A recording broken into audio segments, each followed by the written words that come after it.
Gaydon, and it is the Centenary launch event of MG today, and we've got a very special car here. It is the Bonneville X15 ZTT estate car, world record holder, and we have the owner of the car here, Jonathan Suckling. Hi, Jonathan. Yeah, nice to meet you, Tim. Hi. Lovely car. It's just started up, Yeah. which was quite spectacular. Yeah, it's probably the first time we've started it up in a couple of years or so, because there's quite a sequence involved. The engine itself was a one-off application built by Roush, so it was completely unique, built for Bonneville, and it's basically a 6-litre V8 aluminium Ford block, but the bottom end is a Roush NASCAR engine, but the top end is a Panos LMP1 Le Mans prototype Class 1 top end, as you can see with the carbon fibre manifold, etc. Slide injection, so it's naturally aspirated, and it's currently knocking out about 800 horsepower. That's quite impressive, isn't it? Was this what the spec it would have been in for the world record attempts? When MG ran it, it was about 765. We had it remapped and knocked it up to 800. It redlines at 9.5, but we shifted it at 9,250 as that was the peak of the torque band, and then we knocked it down 50 RPM going through the gears. It's got a Jericho gearbox, which is a NASCAR gearbox with 5-speed non-synchro dogleg first, so once it's in that first gear you're not getting it out until the car hits 100 miles an hour. And when we actually drove the car, it's pushed up to about 40-45 miles an hour, and then so you're holding it at 4,000 revs, pushed up to 40-45 miles an hour, and then when you hit that point you let out the clutch very gently so you don't get any wheel speed and squander speed, and you drive off the board and away you go. So you're doing about, hopefully if everything's going to plan, 223 miles an hour by the 2 mile, then it takes another mile to creep up to 224, then another mile to creep up to 225. Yeah, so relatively slow but at a fast speed. I mean, what was the world record that this got? What speed was that? It was actually it held the C gas coupe record. C is refers to the engine side. Gas actually refers to the fuel. Americans obviously call petrol gas, and there's the old saying out of Bonneville. They have 3 classes: gas, alcohol, and nitro, basically TNT. And there's a sort of hierarchy out there. And as I say, gas is for washing parts, alcohol's for drinking, and nitros for race cars. Yeah, fair enough. And coupe refers to the body style, which is standard. So that it broke that. But in addition, it was actually the world's fastest estate car. MG were just about to apply to the Guinness Book of Records for that, and I think it was basically all sorted out. And then sadly, of course, went into liquidation. So that was never formalised. Which was unfortunate. Yeah. I mean, it's an unusual car for MG to get involved with as a major manufacturer, I would think, at the time. Very much so. I mean, who were the designers of this? It was all down to Peter Stevens, as probably everybody knows, was the designer, stylist of the McLaren F1, designed and Le Mans winning cars, the BMW Formula 1 cars. Yeah. He was very much a hot rodder, as well as a car designer.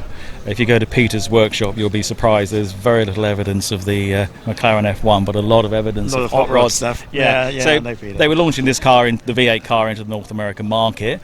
So it seemed logical, certainly to go and break a record at Bonneville. Absolutely. Publicity going on. And again, compared with the budget of, say, someone like BMW launching a new model, it was a very relatively modest way of doing it. Yeah. It still cost several, a big 7-figure chunk of money, but petty cash compared with BMW's budget. Yeah.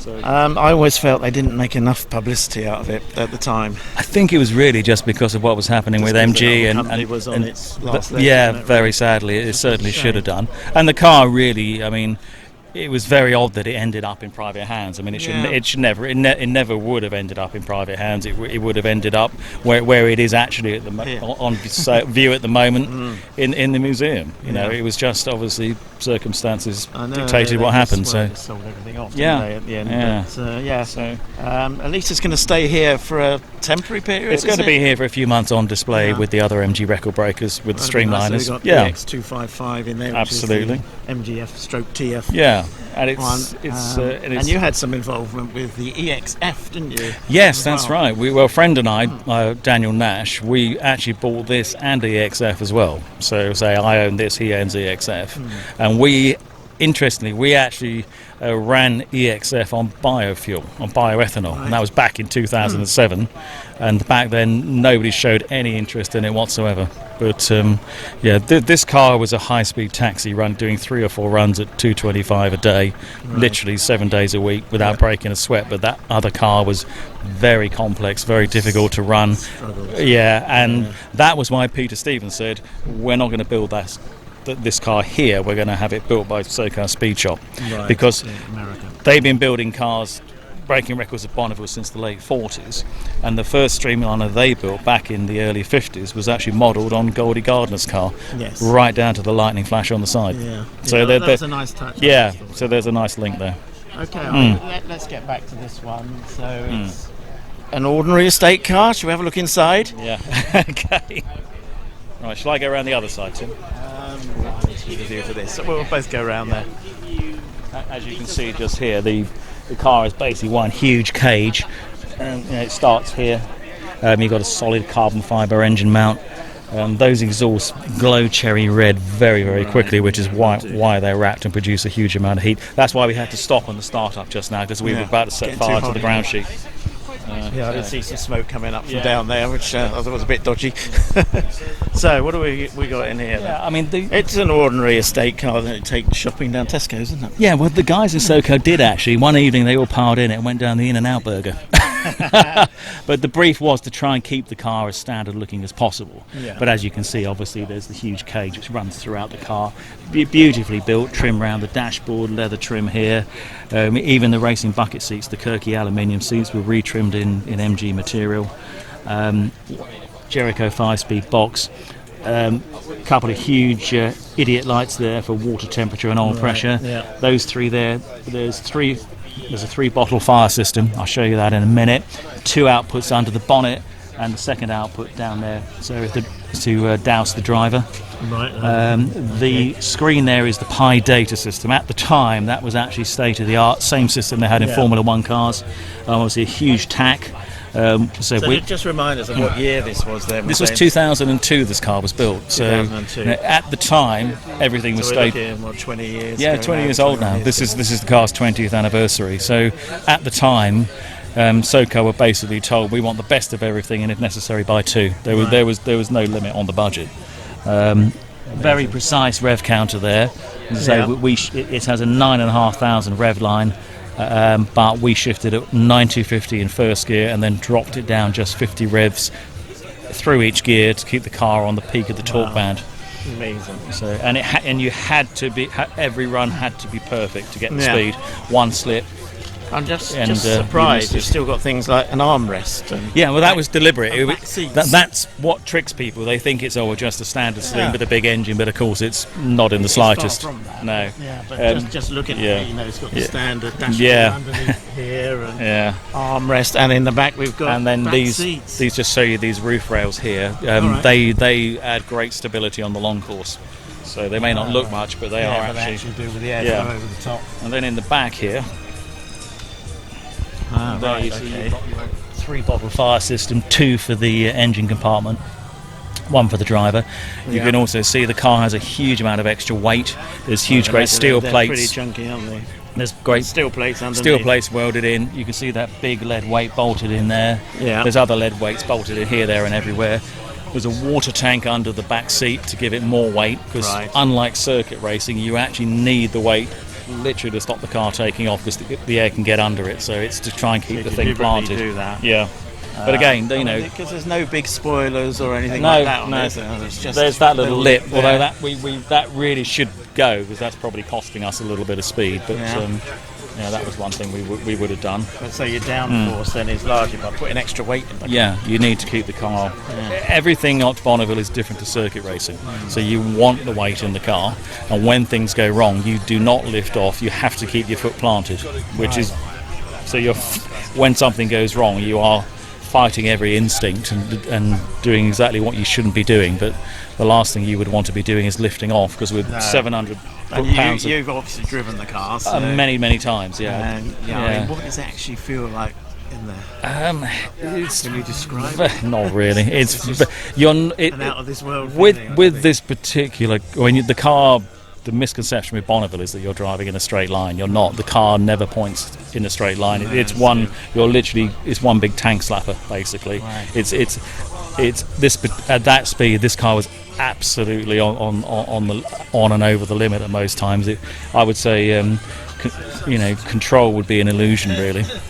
You sit with your elbows braced against your body like that and hold the wheel at the bottom, and just moving the wheel a millimetre will make the car move 10-20 feet across one way or the other, because the salt is flat, slippery. It's like driving on ice, basically. So the car is literally skating down there. Every gear change has to be perfect. You're a little bit too quick and you'll squander speed in wheel spin, or worse, it'll swap ends. So it was a very, very good car to drive, beautifully engineered. So we made the most number of runs in Speed Week in 2008. It really was a high-speed taxi. We were literally running, bringing the car back, prepping it in line, then running it again like a. So you ran it. How many years did you run it? 2 years, 2007, 2008, and we ran it at 4 events. Right. But at Speed Week in 2008, we were doing 3-4 runs a day, and that was 7 days. So a lot of came back here, and it's just been sitting in storage and then my garage at home. All those years. Well, I've just been concentrating on other things, and until now. Yeah, and I've been racing other things at Bonneville and stuff. So that it opened up. It opened up a whole new world, basically. So a whole extraordinary series of adventures. It's great that it's appeared again. Yeah. After all this time. It's nice. We're actually seeing it at the Centenary event here today. It's kind of a debut for it, isn't it? It is really, because it's never really been seen in public. We had it. That much at all. We had it when before we went to Bonneville in 2007. It was at the Goodwood Festival of Speed on the cricket pitch with the land speed car displayed next. But both cars were flanking Diesel Max, and that was where we met our parachute consultant Andy Green. But other than that, it's just been tucked away. Talking about that, we have that on the boot. Yeah, if you look inside, there you can. I can just come around. Have a look here. Yeah, there's your 3. Those are the 3 fire system pulls, and those are the parachute handles. Those 2 handles there. Yeah, right. You actually only pull 1. Okay. You're not supposed to pull 2 at the same time, but. If you pull, what happens if you pull 2 at the same time? Well, I did actually find out. If you pull 1, the car will stop in about half a mile and sort of glide to a fairly gentle halt. If you pull 2, because I had a parachute failure, well, the first one didn't open. I pulled the second, the reserve, and both came out at once. The car literally stopped at about 50 feet. I stretched the belts and I cracked the windscreen with my head. So. Yeah. So say they're effective. Very, very. Literally stands on its nose. They're just mounted on the back of the tailgate, aren't they? There's obviously a big plate on the back there. I was going to say, how strong is that? Well, this actually comes down. Pull the tailgate off. Well, you've got this goes on the back here. This is the push bar. It goes in there like that, and that locks the tailgate into place. Into that position. And when you're pushed off the start, obviously the push truck has a big plate at the front here, comes up to that, and that's what it pushes you on. So we were pushed, as said to you, we pushed it up to about 40-45 miles an hour. Okay. Away it went. And then dry sumps. Yep, battery box, obviously fuel tank underneath, and that's the dry sump system. Okay. So and an awful lot of air-equipped hosing. Yeah, quite a lot of that. Yeah. But and as you can see again, the cage just comes all the way through the car, ties it all together. Right. Yeah. So plans for the future then? It's going to stay it's going to be here for a while, and but I did actually have a fully funded sponsorship deal to take it back a couple of years ago, and spoke to Peter. He redesigned the aero, so we had new front and rear spoiler design. A friend in the States, very close contacts with Roush. We spoke to them, so we reckon we could have bumped it up to 1,000 horsepower, but if we'd done that, it obviously would have made completely change in the top end of the engine. We would have had to cut the cage up quite considerably to make it meet modern safety regs. Lots changed in 20 years. So yeah, it's probably just as well we didn't, because right now the car is exactly as it ran when the factory ran it. It's escaped that period that old race cars drop into when they're butchered to go a bit faster by enthusiastic amateurs like myself. So it is exactly as it was, right down to the stickers, everything. It is completely untouched. I gotta say, it is fantastic to see it here, attracting a lot of attention from people this morning. I was quite, it is a car that disappeared really off the radar. It's a major car in MG history, but it just really disappeared when the company went bust. And as did several others that disappeared at the same time, really. But it's nice to get it back. It's nice to get it back in here. We've got EX255 in here, which was the follow-up to the EXF. So hopefully this is going to be sort of next to it in there. It has been, yes, it's been in the Record Breaker Hall next to the Ken Miles and the Goldie Garden of the Sterling Moss cars, it's going back in there this afternoon. Great. And it'll be there for several months. Well, if anyone wants to come and see it, come down to the British Motor Museum at Gaydon and you'll see this car on display. We're not sure for how long, but a few months yet though. It's a nice home. Yeah, lovely. It's where it should be. Thanks, Jonathan, for showing us around. Thanks very much.